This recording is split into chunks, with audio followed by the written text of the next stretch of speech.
Hello বন্ধুরা, welcome back to Rituparna story.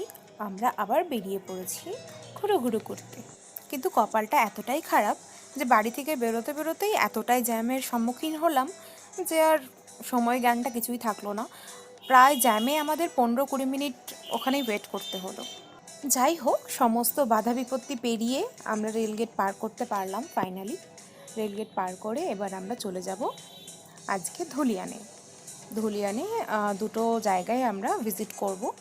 আর এই জায়গাটার নাম হচ্ছে বাসুদেবপুর। এই জায়গাটা সম্পূর্ণই ব্যবসা বাণিজ্যিক জায়গা আর কি। এত ব্যস্তময় এলাকাটা পেরোতে পেরোতে আমার চোখে কিছু পড়ে গেল লোভনীয় জিনিস, যেখানে ছিল গরম গরম সিঙ্গাড়া আর জিলিপি। কিন্তু বারটা ছিল বৃহস্পতিবার, আর বৃহস্পতিবারে আমি না মানলেও আমার উনি তো খুবই মানেন, সেই জন্য আর খাওয়া হলো না। ইতিমধ্যে আমরা এসএমআর ক্রস করে গেলাম। এসএমআর ক্রস করে ডাকবাংলা মোড়ে চলে এসেছি। এখানেও দেখো রেলগেট পড়ে আছে, তবে এখানে কপাল ভালো থাকায় আমাদেরকে বেশিক্ষণ অপেক্ষা করতে হয়নি, ট্রেনটা খুব তাড়াতাড়ি চলে এসেছে। ইতিমধ্যে আমরা ঢুকে পড়েছি ধুলিয়ানের মিউনিসিপ্যালিটি এরিয়াতে। এবার আমি শেয়ার করে নিচ্ছি রাস্তার ধারেই কি আমরা দেখতে পাচ্ছি। তো চলো, আমরা যেতে যেতে দেখতে পেলাম মঞ্জুর আলম অপটিক্যাল, এখানে আমরা কিছুক্ষণ পরেই আসবো। এরপর সোজা যেতেই বাঁ হাতে পড়ছে ডিডিএইচ, অর্থাৎ ধুলিয়ানের হসপিটাল।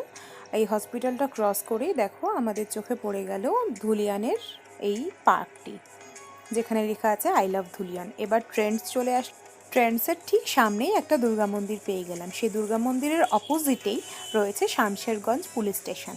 এই পুলিশ স্টেশনটা ক্রস করে বাঁ হাতেই দেখতে পেলাম একটা রাজবাড়ি। এটা নাকি ধুলিয়ানের রাজবাড়ি, তবে অন্ধকারের জন্য কিছু দেখতে পেলাম না। আর এই তার ঠিক অপোজিটেই রয়েছে একটা শিব মন্দির।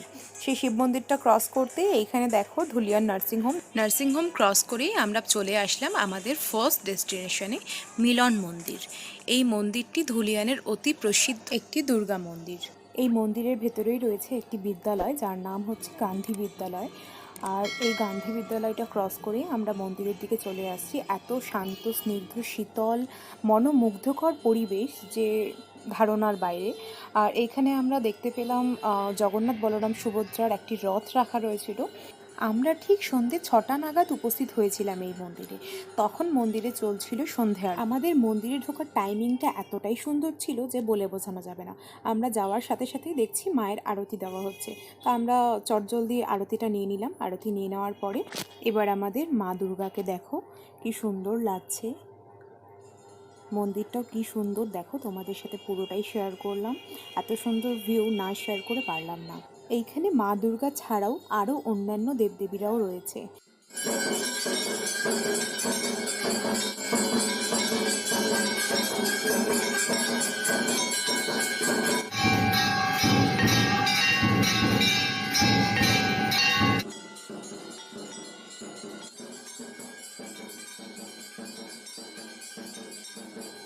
আরতি চলাকালীনই আমাদেরকে বেরিয়ে পড়তে হলো, কারণ আমরা আরও এক জায়গায় যাব বলেছিলাম আগে, মঞ্জুর আলমে, তাই আমাদের বেরিয়ে পড়তে হবে।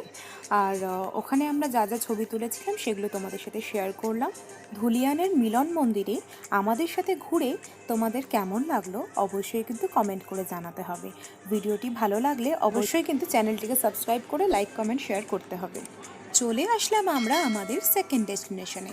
তোমরা তো জানোই আমাদের সেকেন্ড ডেস্টিনেশনটা কি, মঞ্জুর আলম অপটিক্যাল।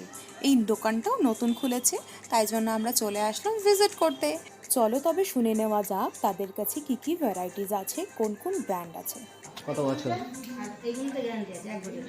রেঞ্জ কেমন আছে? আর এগুলো ন্যাশনাল ব্র্যান্ডও আছে। ইন্টারন্যাশনাল ব্র্যান্ডের যদি আপনি ইয়ে করেন, যেমন রেড আইল আছে, ভোগ আছে, এগুলো আপনার ওকলি আছে, এগুলো আপনার 2 বছরের ওয়ারেন্টি। ঠিক আছে, যেটা ব্র্যান্ডের এর আছে। এর উপরে আপনি 25% ডিসকাউন্ট পাচ্ছেন ফ্ল্যাট, যেটা বাইরে কিন্তু 25% কোথাও পাবেন না। এছাড়া আমাদের আপনি ফার্স্ট টাকা ইউজ করছেন।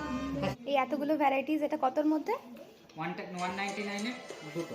আচ্ছা, জাস্ট 199 পে করলে দুটো পাওয়া যাবে। ওকে। আমরা মঞ্জুর আলম থেকে বেরিয়ে বাড়ির দিকে রওনা দিয়েছি। আমার মঞ্জুর আলমের চশমার কালেকশন অ্যাভারেজ লেগেছে। আমরা আমাদের আজকের ছোট্ট ট্রিপ শেষ করে ফেলেছি। আজকে যেহেতু বৃহস্পতিবার সেজন্য বাইরে খাওয়া যাবে না। আর আমি খেতে পারি, আমি একটু চিটিং করতে পারি, তবে আমি বাড়ি গিয়ে চিটিং করব।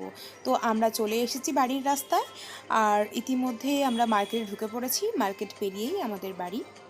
আলো অন্ধকারের মায়াজালের রাস্তা পেরিয়ে আমরা চলে এসেছি আমাদের বাড়িতে। বাড়িতে ফিরে এসেই উনি আমার জন্য খাবার রেডি করেছেন। তো চলো